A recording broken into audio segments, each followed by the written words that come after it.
निर्बल निर्बुद्धि निर्धन को बुद्धिमान बलवान धनवान बनाकर ही समानता की स्थापना की जा सकती है।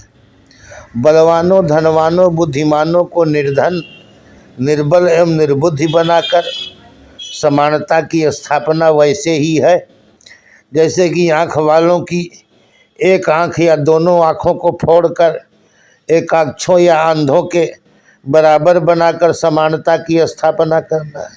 जैसे किसी की आँख फोड़ना सरल है पर अंधे को नेत्रवान बनाना कितना कठिन है, वैसे ही किसी के धनी के धन को छीन कर निर्धन बनाना आसान है। बलवान को फांका कराकर निर्बल बनाना, किसी बुद्धिमान को मूर्खता की दवा पिलाकर क्लोरोफार्म पिलाकर सुखाकर निर्बुद्धि बनाना, पर आलस्य प्रमाद त्याग कर स्वतः प्रयत्नशील हुए बिना बलवान बुद्धिमान धनवान बने रहना संभव नहीं।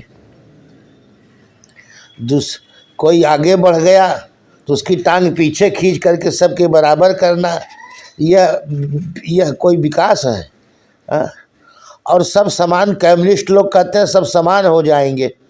अंगुली पांचों अंगुलियों की लंबाई भिन्न भिन्न है, अब कोण हो जाए सब समान हो जाए। समानता में सृष्टि नहीं चल सकती है, सृष्टि विषम में ही चलती है। विषम गुणों के विमर्द वैचित्र से विचित्र सृष्टि होती है और विचित्रता ही शोभा है। सब समान कैसे हो जाएंगे?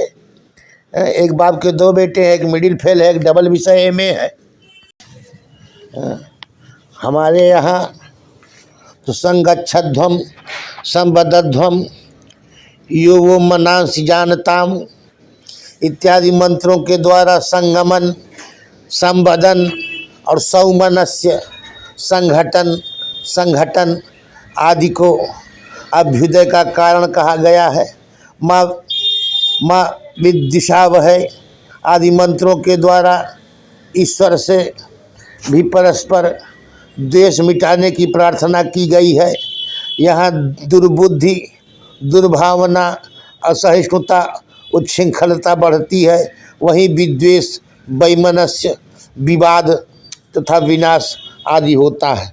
यदि कलह संघर्ष विद्वेष विनाश आदि ही सभ्यता या प्रगतिशीलता है और संघर्ष विनाश वर्ग विद्वेष आदि न होना पिछड़ापन है, असभ्यता है, तो कोई भी बुद्धिमान कहेगा कि ऐसी सभ्यता तो असभ्यता ही ठीक है, ऐसी प्रगति से अप्रगति ही ठीक है। जिस प्रगति से नरसंहार अशिष्टता बर्बरतापूर्ण असभ्यता दुर्दांतता का अकांड तांडव एवं मानवता को त्रस्त करने वाली पशुता मात करने वाली स्वेच्छाचारिता विलासिता प्रगति सभ्यता माना जाए, इससे तो बेहतर है। हमारे यहाँ तो यह था कहा कि दोषों के बढ़ जाने पर विघटन बढ़ता ही है। मधुमक्खियों का संगठन प्रसिद्ध ही है, कपोतों एवं अन्य पशु पक्षियों में भी संगठन होता है। कहते हैं कि कुछ कपोत जाल में फंस गए, एकमत होकर एक की राय से सब जाल लेकर के ही उड़ गए एवं अपने मित्र हिरण्यक मूषक की सहायता से मुक्त हो गए। जंगली गायें एकत्र होकर के सिंह का भी मुकाबला करती हैं। वे निर्बल बाल वृद्ध पशुओं को मध्य से रख करके प्रबल साणों को आगे करके सिंह का व्याघ्र का मुकाबला करती हैं। शास्त्रानुसार प्रत्येक व्यक्ति एवं दूसरे का मधु मोद हेतु माना गया है। पंच महायज्ञ द्वारा विश्व का उपकारक बनता है। यज्ञ से देवताओं का, ब्रह्म यज्ञ से ऋषियों का, भूत यज्ञ से कीट पतंगों पशु पक्षियों सभी प्राणियों का संतर्पण किया जाता है। भारतीय दर्शन में श्वान काक प्रेत पिशाचादि सभी प्राणियों के तर्पण का प्रयत्न किया जाता है। अर्थात मनुष्य केवल अपने लिए ही नहीं उत्पन्न हुआ है, किंतु संपूर्ण विश्व के तर्पण के लिए उत्पन्न हुआ है। भोजन काल में जो भी भोजनार्थी आए उसका नाम गोत्र पूछे बिना उसे भोजन कराने का नियम है। रंतिदेव आदि महापुरुषों ने 88 दिन तक निर्जल व्रत करने के अनंतर भी भोजन उपस्थित होने पर नियमानुसार अतिथि की प्रतीक्षा की। प्राप्त सत्तुक आदि सब कुछ ब्राह्मण अंत्यज आदि को प्रदान कर दिया। जल पीने के समय भी जब पुलकस ने आकर जल मांगा तो वह जल भी उन्होंने दे दिया। अब प्राणांत होते समय तक भी परमेश्वर से यही प्रार्थना की कि हे प्रभु मुझे राज्य स्वर्ग अपवर्ग कुछ भी नहीं चाहिए, केवल दुखियों का दुख ही मुझे मिल जाए, जिससे वे सब निर्दुख हो जाए। न तो हम कामय राज्यम न स्वर्गम न पुनर्भवम कामय दुख तप्ता नाम प्राणी नाम आर्ति नाशनम। ऐसी हमारे यहाँ भावना थी।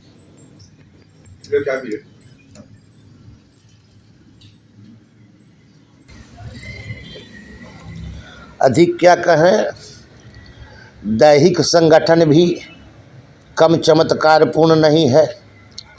हस्तपाद मुख नेत्रादि एक दूसरे की विपत्तियों में कैसे भाग लेते हैं। पलकें हाथ आदि नेत्र की सारी विपत्ति को स्वयं पर ले लेती हैं। पैर में कांटा लगने पर नेत्र देखने को उतावले हो उठते हैं, हाथ निकालने को और मुंह फूंकने को प्रस्तुत हो उठता है। देही की तो बात ही निराली है। यदि कहीं अपने दांतों से जीभ कट जाए तो क्या दांत पत्थर से तोड़ डाले जाते हैं। एक अंग दूसरे अंग पर आघात हो तो क्या देही उसे काट डालता है? क्या देही उसे काट डालता है? इसे वैमनस्य में ही होता है। हमारे यहाँ ऐसा कुछ नहीं। हमारे सिद्धांत में, भारतीय सिद्धांत में वाक चक्षु आदि पंच ज्ञानेन्द्रिय एवं मन बुद्धि चित्त अहंकार अंतःकरण चतुष्टय, इनके द्वारा उपलब्ध होने वाले शब्द स्पर्श रूप रस गंध एवं तदात्मक पृथ्वी जल तेज वायु आकाश सब के सब भौतिक ही हैं। फिर भी इन सब से सूक्ष्म चैतन्य आत्मज्योति ही इन भूतों एवं भौतिकों की सत्ता स्फूर्ति एवं गति निष्पन्न होती है। उसके बिना सर्वत्र जगत अंधतापत्ति अनिवार्य है। जैसे बाह्य जड़ प्रपंच चेतन प्राणी के उपकरण एवं भोग्य होते हैं, उसी तरह अहंकार बुद्धि मन इंद्रिय देह एवं सविलक्षण असंगत चेतन आत्मा के ही उपकरण एवं भोग्य हैं। जैसे झरने स्रोत सरिता आदि जलांश अपने अंशी समुद्र की ओर स्वभाव से ही प्रवाहित हो रहे हैं, उसी तरह व्यष्टि चेतन आत्मा समष्टि चेतन ब्रह्म की ओर स्वभावतः प्रवाहित हो रहा है। संपूर्ण भौतिक ऐश्वर्य को छोड़कर जीव मात्र की प्रवृत्ति निद्रा या सुषुप्ति की ओर होती है। अविद्या रूपी कारण बीज विशिष्ट चेतन अर्थात अज्ञान सतरूप चेतन में ही सुषुप्ति जीव लीन हो जाता है। सुषुप्ति में यद्यपि विशिष्ट विज्ञान का अभाव रहता है, तथापि विशेष विज्ञानाभाव का दृष्टा कारण साक्षी विद्यमान रहता है। तभी जो भी सुख से सो रहा था वही मैं जग रहा हूँ, यह अनुभूति होती है।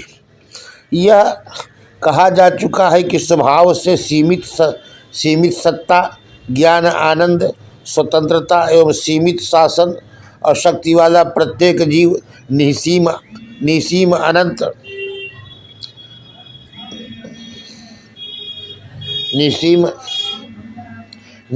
अनंत सत्ता अनंत आनंद स्वतंत्र शासन शक्ति संपन्न बनना चाहता है। तदनुगुण ही सबके प्रयत्न होते हैं।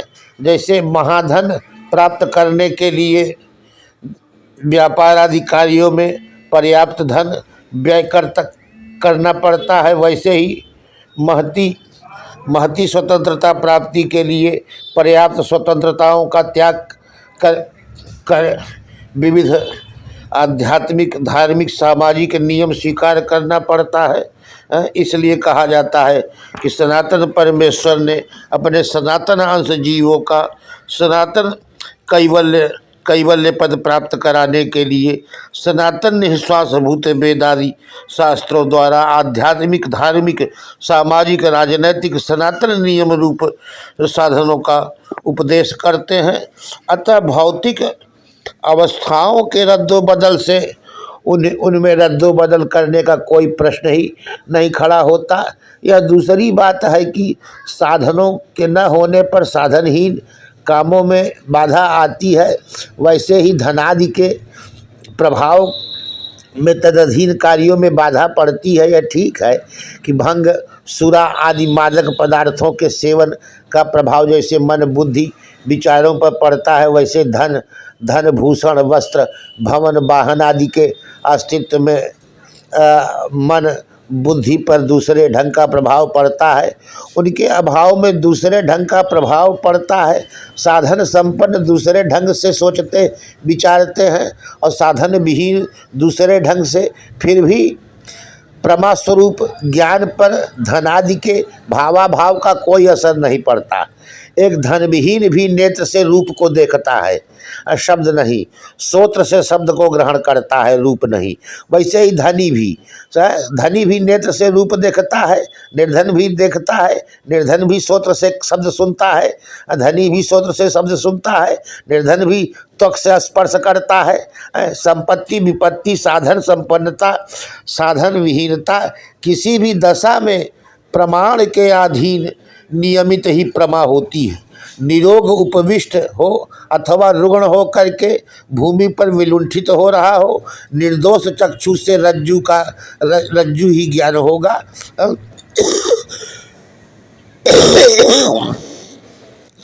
ज्ञान होगा। जंगली, मध्यकालीन एवं आधुनिक, प्रगतिशील मनुष्य, सभ्य, असभ्य, अमीर, गरीब, शोषक, शोषित सभी एक रूप से ही सूत्रादि प्रमाणों द्वारा शब्दादि प्रमेयों की प्रमा संपादन करते हैं। यहाँ अवस्थाओं, भावनाओं, परिस्थितियों का कुछ भी असर नहीं पड़ता।